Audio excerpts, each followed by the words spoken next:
ముఖ్యంగా green army వ్యాంపాడ్కు స్వాగతం. గతంలో నాపై వచ్చినటువంటి కొన్ని వ్యాంపాడ్ గ్రామంలో అభియోగాలపై కొన్ని వివరణలు ఇవ్వాలని నేనే చెప్పుకుంటూ వచ్చాను. అందుట్లో మొదటిది ఒకటి చెప్పడం జరిగింది.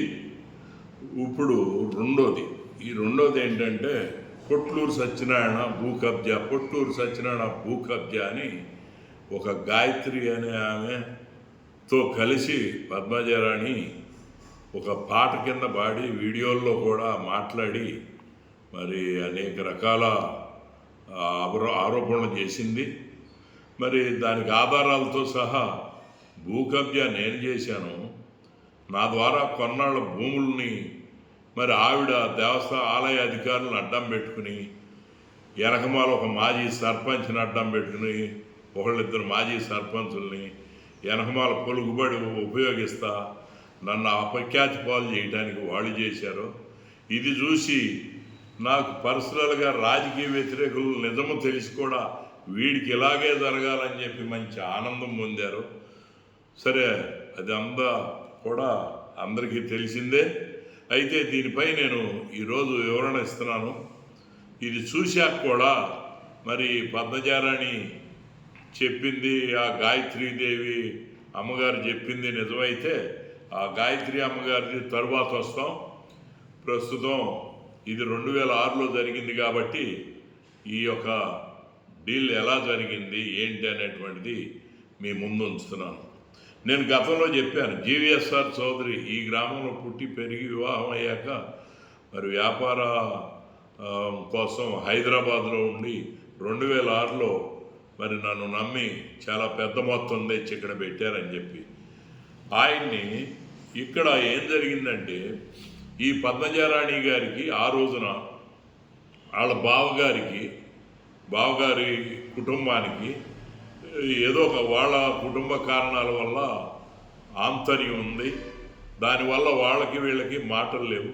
కానీ 2005లో జరిగినటువంటి చాలా ప్రతిష్టాత్మకమైనటువంటి మర్సపూడి సహకార సంఘ ఎన్నికల్లో మరి వాళ్ళ కుటుంబం నుంచి మరి పద్మజారాణి కానీ ఆయన భర్త కానీ లేదంటే వాళ్ళ అమ్మాయి హిమబిందు కానీ మా ప్యానల్కి ఓట్లు వేసారు, మాకు న్యాయం చేయండి తరువాత అని చెప్పి అంటే వాళ్ళ ఆంతర్యం ఏంటో వాళ్ళ ఇద్దరి మధ్యలో ఏమున్నాయో ఆ ఫ్యామిలీ స్థితి తెలియదు. కానీ ఏదో న్యాయం చేయాలని పట్టుదలతో నేనేం చేశానంటే ఈ రాజాగారు ఎలాగో భూములు కొంటాకు వచ్చారని చెప్పి అకస్మాత్తుగా ఆటోమేటిక్గా అప్పుడు వీళ్ళ పద్మజారాణి బావగారు అయిన సత్యనారాయణ గారు, పొట్లూరు సత్యనారాయణ గారి అల్లుడు మరి బాయన గోపాలకృష్ణ గారు ఆ రోజున వాళ్ళ యొక్క భూములను అమ్ముతాకు వచ్చారు. ఆ భూములు అంటే వాళ్ళకి సగం వాటాలు ఉండే. మరి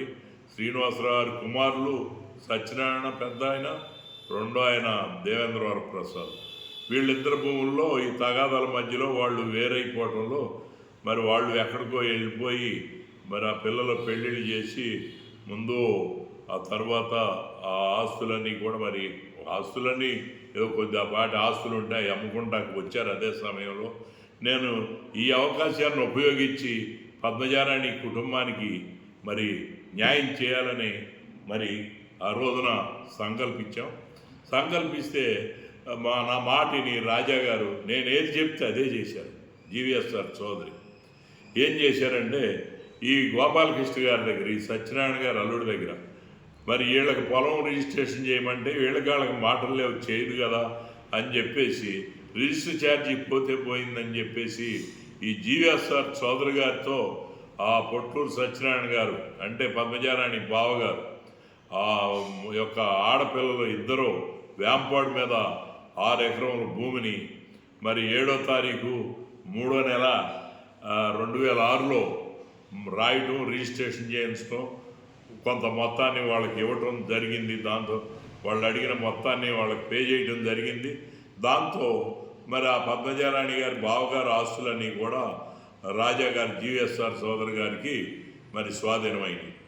ఆ తర్వాత వాళ్ళకు కావాల్సింది మరి 2 ఎకరాల 27 సెంట్లు పట్టా భూమి. అంటే వాళ్ళకి ఇంకా ఉంది పద్మజారాణి గారు ఫ్యామిలీకి.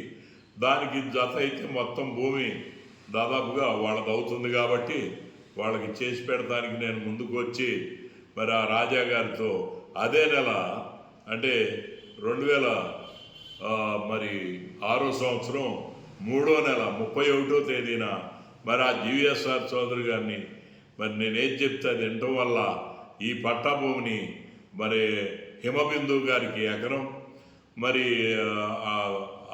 దేవేంద్ర ప్రసాద్ గారి అమ్మాయి హిమబిందు గారికి ఎకరం, మరి అలాగే పద్మజారాణి గారికి ఎకరం 27 సెంట్లు జిఎస్ఆర్ సోదరు గారు రిజిస్ట్రేషన్ చేశారు. వాటి కింద ఈ యొక్క గోపాలకృష్ణ గారి పొలం యొక్క ఇది చాలకపోతే దాని కింద ఒక 4 ఎకరముల భూమిని మరి దేవేంద్ర ప్రసాద్ గారు రాజా గారికి ఇవ్వడం జరిగింది. దాంతో ఇది 4 ఎకరాలు ప్లస్ మరి సత్యనారాయణ గారు అంటే పద్మజారాణి గారి బావగారు అమ్మినటువంటి 6 ఎకరాలు, ఈ 10 ఎకరాలు వేంపాడు మీద మరి జీవీఎస్ఆర్ సోదరికి సంక్రమించినాయి. అయితే ఇక్కడ జరిగిన చిన్న ట్విస్ట్ ఏంటంటే ఫిజికల్ పొజిషన్లో ఉన్నప్పటికీ ఈ యొక్క సత్యనారాయణ గారు అంటే పద్మజారాణి గారి బావగారి పొలం 6 ఎకరాలు మరి ఆయన పేరు ఎక్కకుండా వాళ్ళ పేరు ఎక్కకుండా ఈ చల్లనటువంటి అమలు జరుపుతున్నటువంటి ఈ దేవస్థానం వారు అమలు జరుపుతున్న రికార్డులో మరి వాళ్ళ పేరు ఎక్కడంతో ఇది మాదేనని చెప్పి నువ్వు అడ్డం తిరగమని చక్కగా ఒక మాజీ సర్పంచ్ గారు మంచివాడు, ఇంకా ముందు ముందు ఆయన భవిష్యత్తు చాలా ఉంది, ఇంకో నెలలో అయితే ఆయన భవిష్యత్తు కూడా మరి చాలా బాగుంటుందని కూడా నేను చెప్తున్నాను. ఎందుకంటే ఈ చేసిన పాపాలన్నీ ఊరికినే పోవు, వాటి సంగతి తర్వాత చూస్తాం. ఆయన సహకారంతో దేవస్థానం అధికారుల సహకారంతో ఎట్టకేలకు ఆ భూమిలో నుంచి మరి రాజా గారు జీవీఎస్ఆర్ చౌదరి గారు కొంతమందికి అమ్మితే దాని నుంచి ఇంకా ఆయన కింద ఉండాల్సిన భూమి నుంచి మరి మరి గెంటి వేయటం, మరి ఆ రికార్డుని ఫాలో అయ్యి దేవస్థానం అధికారులు అనేక కేసులు పెట్టి ఆయన అమ్మటున్నోళ్ళ మీద నెట్టడం జరిగి ఆ భూమిని స్వాధీనం చేసేటువంటి ప్రయత్నంలో వాళ్ళు ఆ పని చేశారు. దీనివల్ల ఏమైందంటే చివరికి జీవీఎస్ఆర్ చౌదరి గారు నష్టపోయారు. ఆయన నన్ను నమ్మి వచ్చారు కాబట్టి నేను సమాధానం చెప్పాల్సిన పరిస్థితి అక్కడ ఏర్పడింది, లేదా నేను కట్టుకోవాల్సిన పరిస్థితి ఏర్పడింది. ఇక్కడ నిజం ఉంది కాబట్టి ఈ చల్లని రికార్డులు వేసుకుని ఈ దేవస్థానం అధికారులు మరి ఎటు కావాలనుకుంటే అటు, మరి ఇటు కావాలనుకుంటే ఇటు, కొన్ని విషయాల్లోనూ చల్లుతుందని చెప్తున్నారు, మరి కొన్ని విషయాల్లో చల్లదని చెప్తున్నారు. ఈ రకంగా ఏం చేశారో మరి ముందు ముందు మీకు తెలుస్తుంది. ఇది భూ కబ్జా, నేను చేసిన భూ కబ్జా. పద్మజారాణి గారి ఆస్తులన్నీ దోసేసి కబ్జా చేశారు. మరి వ్యతిరేకులందరూ బాగా ఆనందించవచ్చు, మరి కొంచెం మానవత్వం ఉన్నవాళ్ళు ఇది అన్యాయం అని చెప్పి అనవచ్చు. ఇది ఏది జరిగిందనేది స్థానిక రైతులందరికీ తెలుసు. అది చెప్పి మీ ముందు నేను చెప్తున్నాను. 2 ఎకరాల 27 సెంట్లు ఇవాళ అది దాదాపు 70-80 లక్షల రూపాయలు వాల్యూ చేస్తుంది రాజా గారు వాళ్ళకు కొనిపెట్టిన భూమి. మరి అది ఇవ్వగలరా తిరిగి? ఈ 4 ఎకరాలు వాళ్ళు తీసుకుని పైగా దేవస్థానం రికార్డులో ఎంజాయ్మెంట్లో తప్పుపడిందా అంటే వాళ్ళేనరు. ఈ రకంగా అమల్లో రాలా, పోనీ ఆ ఎంజాయ్మెంట్ రికార్డు నోటిఫైడ్ కాల. ఎందుకంటే అందరూ అవతవకలు ఉన్నాయి కాబట్టి నోటిఫైడ్ కాల. ఈ నోటిఫైడ్ కానటువంటి దాన్ని అడ్డం పెట్టుకుని ఈ రకంగా హింస పెడుతూ ఎక్కడికి ఏ పార్టీ అధికారంలో ఉంటే ఆ పార్టీలో ఎమ్మెల్యేల దగ్గరికి వెళ్ళి కళ్ళమ్మట నీళ్లు పెట్టి మరి చాలామందిని తీసుకొచ్చి మరి ఈ రకంగా అధికారులు మరి ఆవిడికి అప్పచెప్పడం, ఆవిడైతే లాక్కునే ఇది ఉండదని చెప్పి రాజకీయ నాయకుల దగ్గరికి, మంత్రుల దగ్గరికి, లేదంటే ముఖ్యమంత్రుల దగ్గరికి పీజీఆర్లో, ఈ గవర్నమెంట్లో అయితే పీజీఆర్లో పెట్టింది. గతంలో అయితే కొడాల నాని గారు, వంశీ గారి దగ్గరికి వెళ్ళి ఈ రకంగా చేయించింది. కాబట్టి ఈ రకంగా చేసి ఈ రకంగా అన్యాక్రాంతం చేసింది. దీనికి రిజల్ట్ ఏం చేయాలనేటువంటిది ఇంజనీర్లు వచ్చినప్పటికీ లెక్క చేయలేదు, అంటే కోర్టుని లెక్క చేయలేదు, దేవస్థానం అధికారులు కూడా పట్టించుకోవాల్సిన అవసరం లేదన్నారు. కాబట్టి అంటే అంత తేలిగ్గా వదులుతామనేటువంటి భ్రమలొద్దు. సమయం ఉంటుంది, న్యాయం కోసం చివరి నిర్ణయం ఏం జరుగుద్దో, ఏ ఇది లేనప్పుడు ఏం జరగాలో అదే జరుగుద్దని చెప్పి మీ ద్వారా తెలియజేసుకుంటూ ఈ ఆధారాలు మేము ప్రసారం చేస్తాం త్వరలో. నేను చెప్పినటువంటి ఆధారాలు నిజమైనవి అని చెప్పేసి మీకు చెప్తూ సెలవు తీసుకుంటున్నాను. నమస్కారం.